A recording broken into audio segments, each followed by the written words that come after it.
datang ya. Ya pasti sebagaimana yang saya sering utarakan dalam media sosial saya juga, saya ingin mengedepankan ini komunikasi yang baik gitu. Saya sebagai kuasa hukum dari saudara Niko, ini saya nggak mau terlalu yang bagaimana dulu. Makanya dari awal saya sudah berstatement bahwa saya akan menjalin komunikasi dengan pihak Rachel melalui kuasa hukumnya. Dan memang ya terbukti hari ini kita sudah ada komunikasi lah gitu. Tadi udah beberapa poin dari pihak Rachel juga sudah saya dengar, terus saya juga sudah utarakan dari pihak Okin seperti apa. Ya mohon dukungan dari teman-teman juga, semoga proses mediasi ini berjalan dengan baik gitu. Mungkin tadi titik temunya seperti apa sih Bang? Apa yang deadlock atau mungkin satu sama lain sendiri? Ya kalau dari pihak Rachel sendiri kan pasti ada menuntut kan ya tanggung jawab dari klien kami gitu kan. Yang pasti juga klien kami bahkan sebelum waktu tahap diskusi itu, sebelum permasalahan ini muncul ke media, itu dari awal sendiri saudara Niko tuh memang beritikat baik kok. Dan memang mau dia menjalankan kewajibannya. Memang dari awal itu memang udah, saya sebagai saksinya memang dari saudara Niko sendiri mau menyelesaikan kewajiban itu gitu. Jadi poin-poin juga yang tadi saya dengar dari pihak Rachel, yaitu nanti saya akan coba komunikasikan lagi dengan klien saya gitu. Pada intinya ya menurut saya ini nanti mediasinya akan berhasil kok gitu. Jadi bukan permasalahan yang serius ini kalau menurut saya.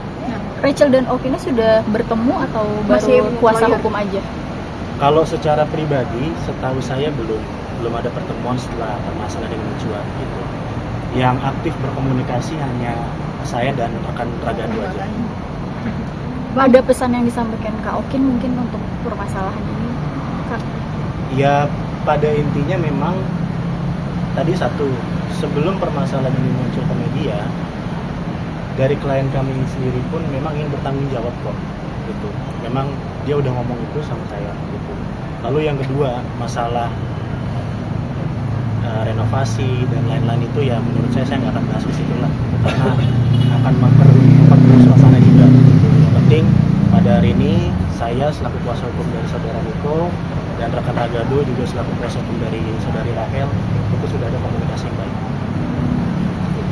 Kak, perihal mungkin kalau mau menjawab perihal yang mengukur rumah itu bisa dijelasin nggak sih Kak? Ukur rumah? Iya.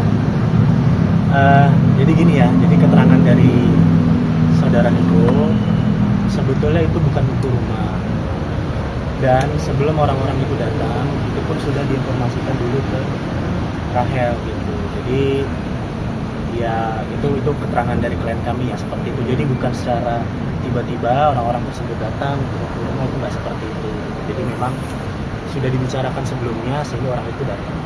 Rumah itu keterangan dari Tapi datanya untuk apa? Maksudnya perihal Okin tadi katanya udah informasikan ke Rachel. dia hanya sekedar mau lihat rumah, tapi bukan mau mengukur rumah segala macam seperti yang disampaikan sama Rachel, hanya mau lihat rumah. berarti obrolan perihal jual beli rumah itu sudah. Kalau keterangan dari Niko sudah tahu ya Rachel sebelum masalah itu muncul sudah tahu. Perihal yang KPR katanya mandat segala macam itu seperti apa? Ya mungkin kalau masalah itu saya akan nggak mau bahas ya, karena ya tetaplah kita harus hargai esensi dari komunikasi yang hari ini terjadi. Kalau hal seperti itu saya nggak akan itu sih. Bang Esa, kan mungkin netizen rame adanya pihak ketiga dari kekasihnya Okin dugaannya, artinya untuk mencuatnya masalah di sini, benar nggak sih ada turut campur juga dari kekasihnya Okin sendiri terkait masalah ini? Oke, ya ini saya harus juga klarifikasi gitu. Karena foto yang beredar itu yang mungkin juga rekan-rekan media tahu, itu kan ada saya dan saudara Niko di depan saya. Lalu di sebelahnya itu adalah istri saya. Itu bukan pasangannya dari Niko. Lalu yang foto ini itu adalah keponakan saya.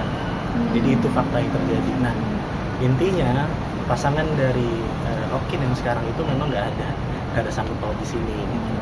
Itu sih yang saya harus juga luruskan.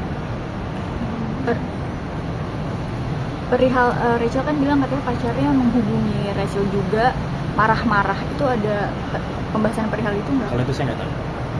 Karena kan itu tidak termasuk dengan pokok perkara yang hari ini kita ini. Bang, mungkin rencana akan pertemuan kedua belah pihak antara Rachel dan Okin dan kuasa hukum nih kapan Bang setelah pertemuan hari ini dengan Raga? Ya tentunya kan dengan tadi kan saya udah kasih usulan untuk perdamaian gitu dengan saudara Rahel melalui kuasa hukumnya rekan saya Raga gitu. Nanti kalau memang sudah berjalan baik, para pihak juga sudah sepakat, ya pastinya nanti pertemuan itu akan diadakan secara langsung antara saudara Niko dan saudara Rahel. Pasti kok. Bang, terkait mencuatnya masalah ini, kerugian yang diterima Okin apa aja Bang? Pasti secara psikologis dulu ya. Kalau material itu kan kita juga harus tahu. Cuma kalau saya lihat dari psikologis Okin juga memang terdampak juga.